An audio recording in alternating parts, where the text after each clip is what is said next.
Hello and welcome to our channel. For today's video, I'm going to teach you how to use text-to-speech on TikTok.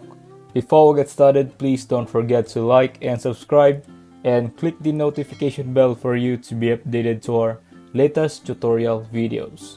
Without further ado, let's now begin. Open up TikTok and record your video as you normally would.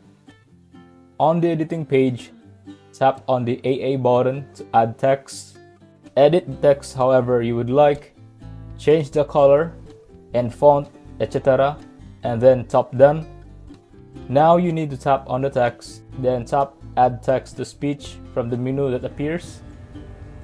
The text to speech voice will now read your text and you can post your TikTok as normal. Hello Voriva Tutorials. And that draws an end to this tutorial.